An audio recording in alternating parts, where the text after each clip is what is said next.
radit ćemo je parcijalno, nećemo odjednom, vidjet ćemo da li ćemo krenuti od Vuka Karadžića ili ćemo krenuti od Dušanove. Vrednost radova za Pančićevu ulicu je 13 miliona dinara, gde dolazi novi kolovozni zastor, novi ivičnjaci, novi trotoari i nova javna rasveta.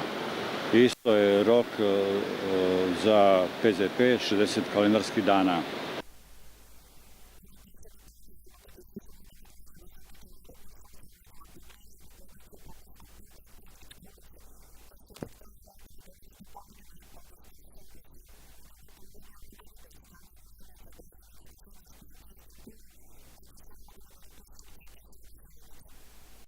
Često ima komentara, to je kad je u pitanju Poparski put i kad je u pitanju ulica Jakova Nenadovića. One su nam u planu u drugoj polovini godine, s tom razlikom kad je u pitanju Poparski put. Često vidim ima i komentara po portalima i pitanja gde vodovod mora prvo zameniti dotrajale cevi, takozvane azbestne cevi, a nakon toga ćemo mi planirati isto rekonstrukciju i Poparskog puta. Kad smo u pitanju, kad je naselje Popare u pitanju, često su pitanja po pitanju dečijeg igrališta, tako se postavljaju pitanja. U Poparama nije predviđeno dečije igralište, nego je predviđen sportski teren. Za sportski teren je potrebna građevinska dozvola, koju u ovom trenutku, prošle godine smo mi tu javnu nabavku otvorili, do tada nije bila završena iz nekih već razloga i tako dalje, što će sada biti učinjeno, tako da ćemo mi po dobijanju građevinske dozvole i raspisivanju igra pomnije izvođač radova i izvestio radove na sportskom terenu u Poparama.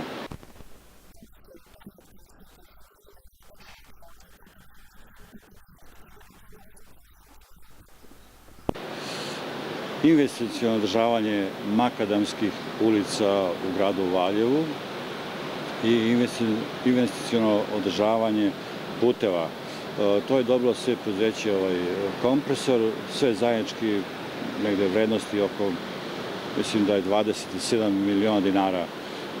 U sve radove već preduzeće Kompresor je uvedeno, što se primetili po pitanju održavanja asfaltiranih ulica. Prvo smo radili Suvoborsku, zatim iz Suvoborske nastavimo Knez Mihajlovu do mosta kod Centra za kulturu. Zatim radimo ulicu Vladike Nikolaja, pa se širimo iz centra grada.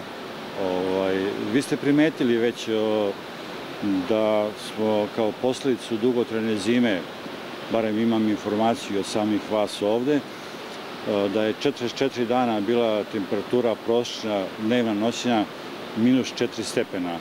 Tako da jedino hladnija zima je bila 62. godine i potrošeno nešto više energenata jer je moralo, da budem iskren, meni je bilo ovo prvo zimsko održavanje.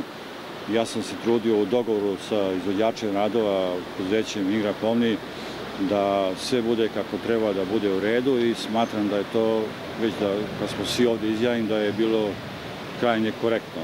Nije bilo idealno, ali da je bilo korektno. Sad kao posledica korišćenja verovatno tih energenata soli pojavile se rupe. Da li su trebale biti u ovolikom broju ili ne, to je već stvar za neke druge ljude i tako dalje, ali ćemo to mi sanirati.